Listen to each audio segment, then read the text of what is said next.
Siamo con il direttore Sciarratta del parco, un bilancio di questo 2023 anche in prospettiva di ciò che saranno le iniziative del 2024.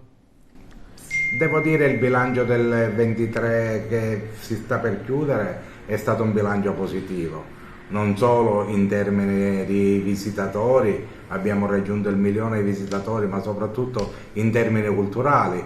Il parco ha aperto e valorizzato importanti aree, importanti progetti, a partire dalle convenzioni con l'università, gli scavi che abbiamo intrapreso con l'Università di Catania, con l'Università di Bologna, con l'Università di Pisa al Tempio di Giunone, gli scavi che abbiamo fatto, l'approfondimento scientifico c'è stato e la città di Akragas è un tesoro che si fa riscoprire scavo dopo scavo e abbiamo fatto dei ritrovamenti importanti. Abbiamo riaperto delle aree che erano chiuse in provincia, l'antiquarium di Vito Soldano, fra un mese inaugureremo l'antiquarium di Montecrone a Sciacca, sono tutti interventi che abbiamo potuto fare con risorse del parco. Siamo anche arrivati a Lampedusa, dove il parco gestisce il museo del mare nell'area portuale, due aree archeologiche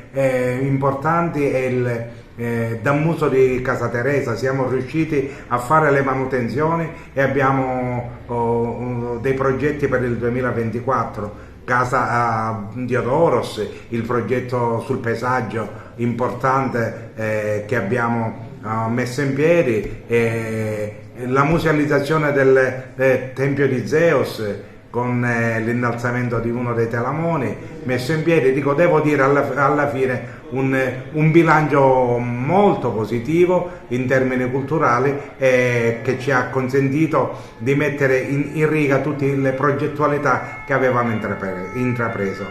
Il 2024 è in continuità con il 2023.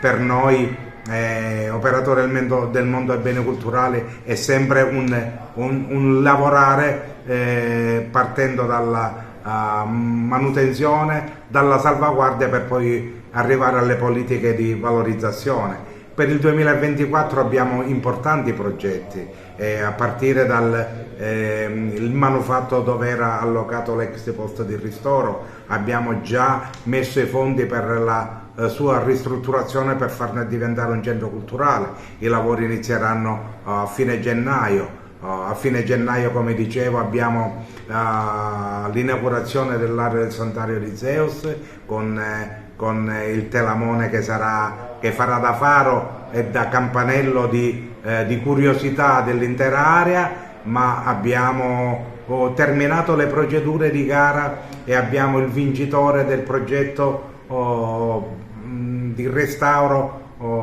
per Eracleamino del teatro, una ferita del mondo del bene culturale che siamo riusciti a sanare con un progetto importante, e a fine gennaio probabilmente ci sarà la conferenza stampa.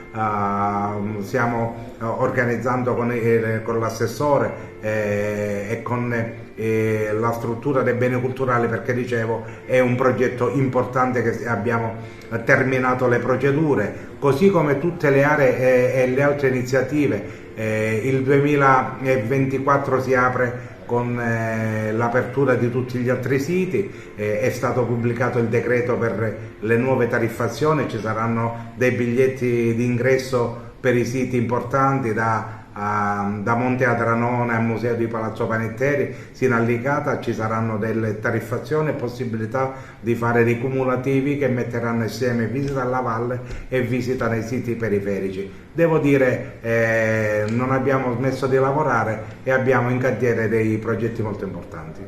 Il Palacongressi, sul quale abbiamo fatto degli investimenti importanti in termini strutturali, siamo riusciti a rimetterlo in piedi, ad avere tutte le certificazioni e tutti gli impianti messi a regola d'arte. Abbiamo già lanciato le attività culturali al Palacongressi, che saranno di due tipi: un tipo di attività culturale fatta nella sala quella da 200 posti, nella sala Zeus, sono aperti al pubblico e sono gratuiti, dai nostri concerti jazz alla una rassegna di film d'autore e altre attività che faremo.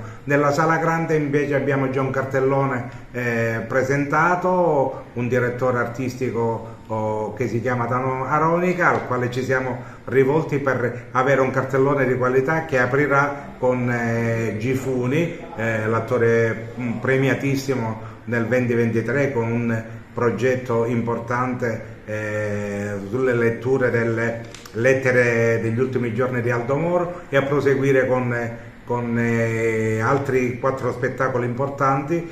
Questo è un nuovo lancio del Palacongressi, che si arricchirà anche della Biblioteca Luigi Pirandello, il cui trasferimento è in corso di progettazione e che vedrà il completamento nell'anno 24-25. Sulla biblioteca di Dell'Utri cosa ci può anticipare? Beh, noi non siamo attori principali, dovremmo essere forse destinatari, ma le procedure riguardano il donatore e chi avrà la donazione, che è l'amministrazione regionale.